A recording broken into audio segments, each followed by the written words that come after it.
Do you want a simple, easy, portable lighting setup for your wedding shoots? I got you.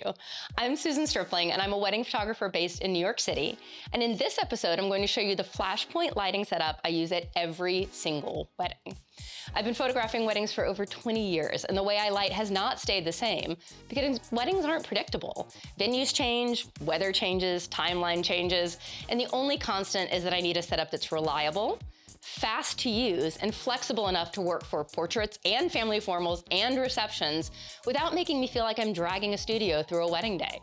For me, that setup starts with the Flashpoint XPLOR 100 Pro TTL R2 battery-powered monolight. This guy right here. It's small, lightweight, and powerful enough to handle almost everything I need for a wedding. I use it off camera, and I trigger it with a Flashpoint R2 Canon trigger on my camera. And this is the core of my kit. It's portable enough that I can set it up in seconds, move it quickly, and most importantly, not feel weighted down when I'm working really fast. Now, sometimes I need more power, usually in larger spaces or outdoors during the day or situations where I'm competing with a lot of ambient light. And at that point, I'll bring out the Flashpoint Evolve 200 Pro TTL packet flash. It gives me more output, but it's still compact and easy to carry. This way, I'm never stuck without enough light, but I'm also not hauling unnecessary gear just in case. So here's how I use this setup on a wedding day. First of all, for portraits. Whether I'm working inside a hotel suite or outside in late afternoon light, the 100 Pro gives me consistent and controllable light that I can put exactly where I want it. Now, if the natural light is beautiful, I'm gonna use that. But if the natural light is weird, flat, or just not there, the 100 Pro lets me create my own. The portability means that I can move it easily to follow my couple, or I can adjust it for the background that I want. For family photos, speed is everything. We all know family formals can eat up time, so I want lighting that's flattering and consistent and doesn't need constant tweaking. I'll put my light at a 45-degree angle to my subjects, usually with a soft modifier, and I keep my settings locked in so I can go quickly through the list without losing quality. For receptions as well. This is where off-camera flash really shines for me, pun absolutely always intended. I'll put the light on a stand for first dances, toasts, speeches, and anything where people are mostly stationary. For the rest of the night, it's in my hand, and I aim it towards the dance floor to help me light my party images. One of the biggest advantages of using this Flashpoint system is the trigger. And the trigger allows me to control power and settings right from my camera. I don't have to run back and forth to the light, which saves time, and it also keeps me in the moment with my clients. Now I want to show you how I'm going to use the 100 Pro to mimic natural light. In this demo, you're going to see my starting point with available light, then how I add the 100 Pro to create a good look when the light isn't giving me what I want. I'll show you exactly where I place the light and how I balance it with ambient light so it looks soft, directional, and believable. So for example, let's say we're in a great spot, we found a great background, but let's be honest, the light on her right now is gorgeous, but let's say it wasn't. What if I wish that I had a sun coming from over here instead, or from back there? We're gonna move the light around to create different lighting scenarios in a really cool spot that I found in a very realistic scenario that I could find myself in on a wedding day. So let's say you're at a wedding and you are looking around for something really cool to find, and maybe a great backdrop, something a little different. And let's say you end up in the loading dock of the reception venue. I was walking around in here and I was immediately taken by this metal kind of door over here. It's not in a place that you would conventionally think is attractive for photos, but I really believe that by putting whatever light you want in any given situation, you can make anything you'd like. So we're gonna take our beautiful bridesmaid here and take a portrait of her in a loading dock. So all I need are three things. I have my camera, it's my Canon R5. I have my 28-70 RF 2.0 lens, which is my favorite. I've got a light stand, very important. Sometimes my light stand is a human who's carrying my light around. I find that it's a lot easier to put it on a stationary light stand and have that moved around as needed. So I have my smaller light here. It is my Flashpoint XPLOR 100 Pro TTL. Love this thing.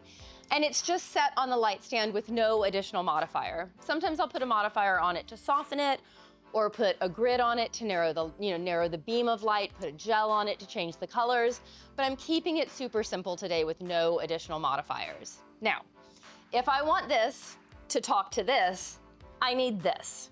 And what I love about this, it's the R2T2 Flashpoint trigger, What I love is back in the olden days, when we would have a trigger talking to a flash, we also had to have a human making changes on the flash itself. And I would talk to my assistant by saying, power up or power down. The newer triggers are absolutely fantastic because I can make any change that I want to the power level of the flash just by touching and changing on the trigger. And the trigger is really easy to use. You just put it on the hot shoe of your camera. Make sure you hook it in so it doesn't fall off. Not that I've ever done that before. But now I've got my camera talking to my flash. So even if I don't have an assistant, even if I don't have anyone there helping me out, I can do this by myself. It's a very simple, very compact setup. So when I'm figuring out where my flash goes, I always think if there was sunshine in the room, where would I want it to be coming from? And wherever I would want the sun to be, I'm going to put the flash there. So put my camera down. I'm gonna move the flash. I'm gonna put it at an angle from our gorgeous bridesmaid here. I want it to sort of feather across her face. I don't want it to hit the background. She's away from the background so that when the light hits her, we're not gonna cast a shadow on the background. If that's something you want and that's your style, go for it. But that's not what I'm aiming for here. I'm just aiming for, hey, there's a really cool window over there that none of us see. We're just gonna make the window with the light. So I'm gonna move it away from her. I'm gonna check my settings. Right now it's on very low power. It's on 128. And that's because I'm shooting at f2.0. And at f2.0, I already have a lot of light coming in. I have a narrow depth of field, very shallow. And I just want a little kiss of light. So you don't have to put it at full power. You don't have to think, I have to blast my subject with light. It can be very soft and it can be very simple. So we're gonna move this. We're gonna torture you for just a second to be beautiful for me in front of the camera, and off we go. So I'm gonna move this over here and put it on the forklift here. Very normal thing to do.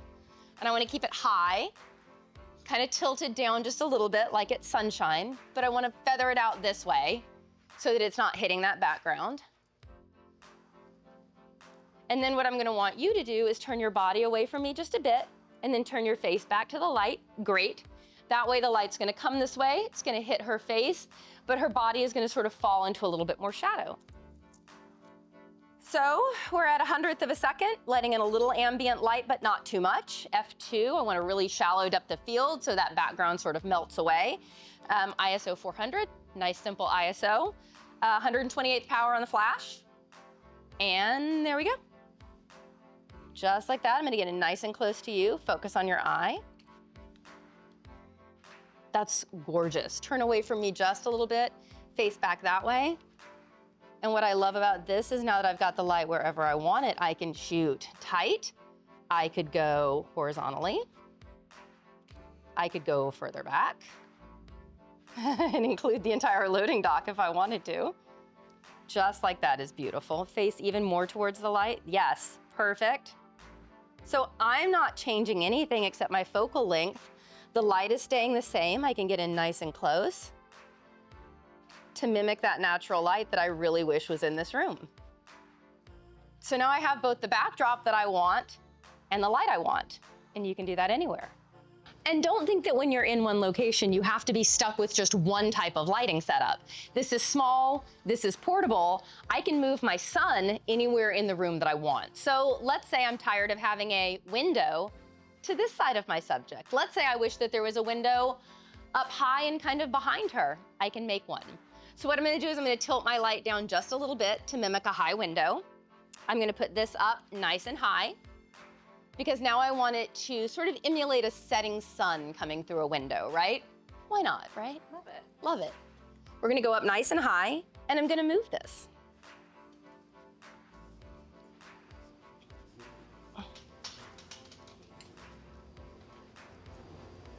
There we go.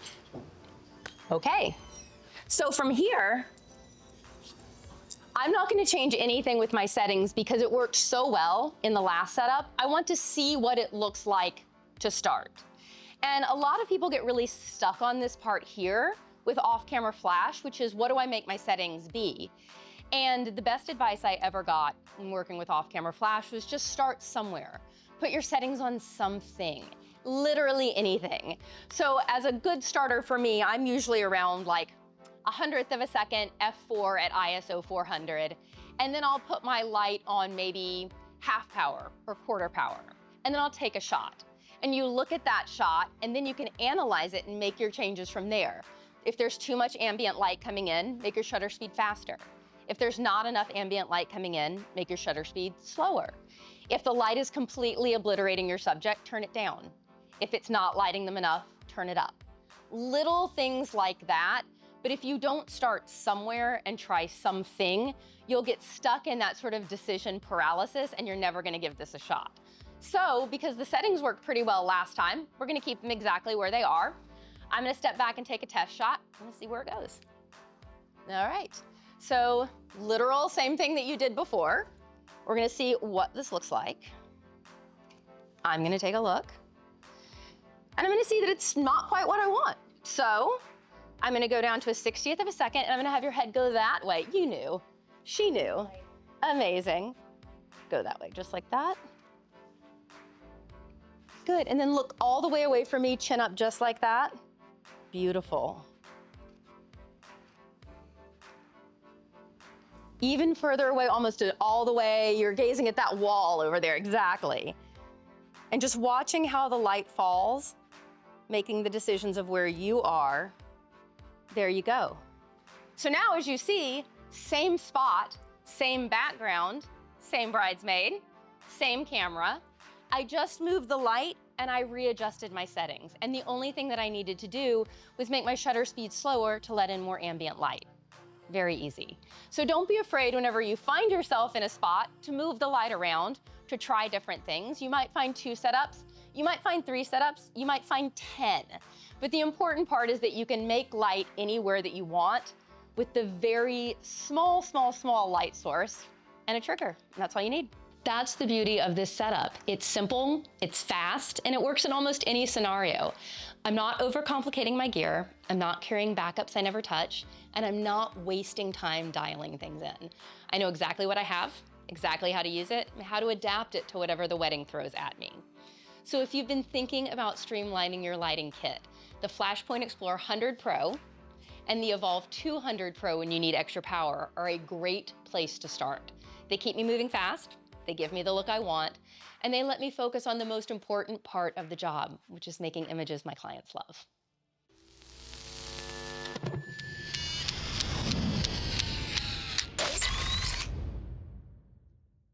Like, follow, click, leave a nice comment.